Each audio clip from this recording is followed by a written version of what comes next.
This spring, transform your outdoor space into a regular gathering place for you and your loved ones with help from Ashley. Whether you're into wicker, teak, or driftwood-inspired furniture, we've got the look you're going for. Add in accessories like string lights and beverage tubs to take your patio party from basic to curated and enjoy cozy evening vibes with a new fire pit. Visit Ashley.com or stop by your local store and find affordable pricing and expert support today. Shop and save today, only at Ashley. This is Optimal Health Daily, episode 2143, Why We Should All Live the Portfolio Life, by Anthony Ongaro of BreakTheTwitch.com. And I'm Dr. Neil Malik. Welcome to another Sunday bonus episode. This is where I like to share an episode from another podcast in our network, usually overlapping a bit with what we talk about here. And this one's coming from my brother's podcast, Optimal Living Daily.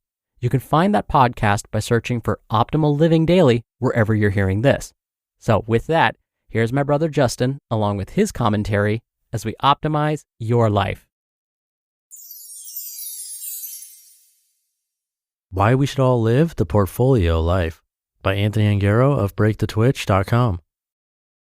He was a jack of all trades and a master of none, but sometimes better than a master of one.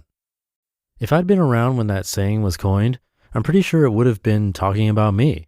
Especially early in my career, I'd spend 6 months doing one thing, a year doing another thing. Having more experience and a greater understanding of myself has helped me understand that some of those more frequent changes might have been a bit of a twitch. I'd get bored with one thing, see a shiny new object somewhere else, and go for it. I'd feel discomfort with the boredom and monotony and feel the need for something new to pursue. If this sounds at all familiar to you, you've probably heard the same things I've heard throughout my life. Things like, you should probably find something you can stick with, or find one area to focus on that you can do really well. In a lot of ways, that's not bad advice. Specialization works well for a lot of people and has its merits too. While I've always had many interests, when it comes to career, there have been just a few recurring themes over the last 5 years or so. Right around when I started noticing these themes, I heard my friend Jeff Goins speak about what he calls the portfolio life. I gave him a call to learn more about it and ended up visiting him in Nashville for a more in-depth discussion. We took a deep dive into the idea of living a portfolio life and what it could look like across the board. The video in this post highlights my conversation with Jeff, and we're releasing the full 55-minute interview with additional examples and context for Break the Twitch members. I invite you to join us in the member community to access that and much more. Now let's get into some of the questions I asked Jeff. What are the basics of living a portfolio life? Living a portfolio life means you have multiple interests and can apply them in a variety of fields and contexts. We're all portfolio people, whether we realize it or not. After all, your life is made up of a portfolio of activities, all of which make you who you are. Being a portfolio person is also increasingly becoming more common and more of a necessity. When Charles Handy first coined the phrase portfolio worker in 1989, he predicted we'd have careers that would be made up of multiple jobs every 5 to 10 years in the future. In fact, Forbes has predicted by 2030, over half of the American workforce will be freelance. More and more jobs are also being taken over by computers. If you take 2 or 3 seemingly disparate skill sets and combine them into a new thing, it'll be much harder for a computer to replace what you offer. How do I figure out what's in my portfolio? It's important not to start out thinking you know exactly what's in your portfolio. Part of figuring out the portfolio is you don't know how it's going to turn out. Clarity comes with action. You're either going to start really narrow and expand over time, or you're going to start really broad and figure out how to rein it in. If you keep investing in the right interests, something is going to emerge called your body of work. You won't fully understand what the mosaic looks like until you get to the end of a season or the end of life when you see how all the pieces fit together. How do you know whether to keep working on something or to let go of it? The best thing we can do is continue to be curious and to pay attention to the things we like. One of the most dangerous things for us to do is to settle too quickly on the thing you think it is. We may need to let go of something we've gotten a lot of attention for because there's something else that's a better fit. At the same time, we also need to be careful to not abandon something too quickly. The way we tap into our genius is to dance with it, balancing between knowing what it is and also knowing that you don't know what it is. What else is helpful when it comes to building a portfolio life? Part of being a portfolio person is being in a community of other people who are also living a portfolio life. Sharing and learning from others in a like-minded group can elevate us.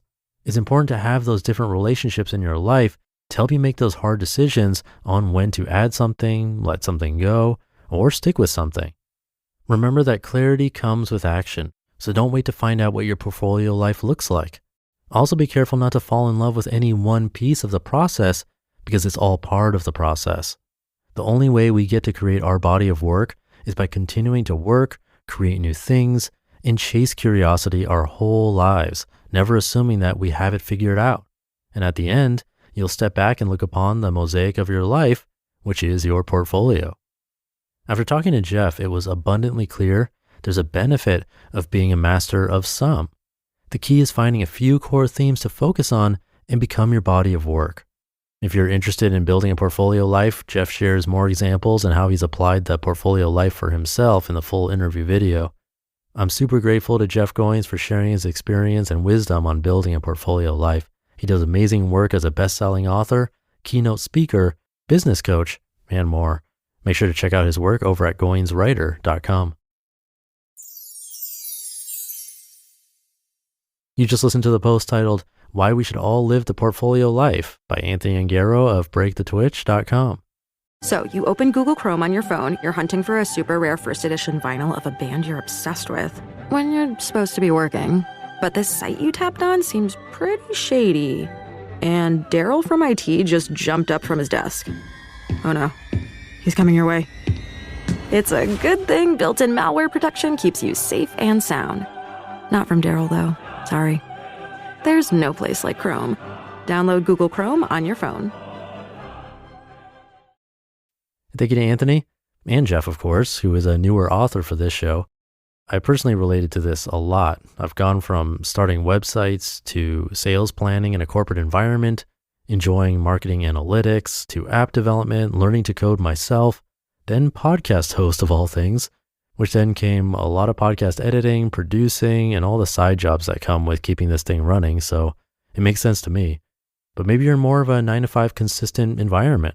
In that case, this still likely applies. For me, when I was working 9 to 5, I was still using a variety of skills and things I've learned to take on projects, even change positions a little bit here and there. And while you can definitely specialize, you'll surely still have a wide range of skills that you could apply to that specialization. And those skills will help take you to the next level. But I think the most important thing he mentioned in this is to make sure you never lose curiosity in it. So you're always still growing. That's really important. So keep growing. Hope you're growing today, and I'll be back tomorrow as usual, where your optimal life awaits.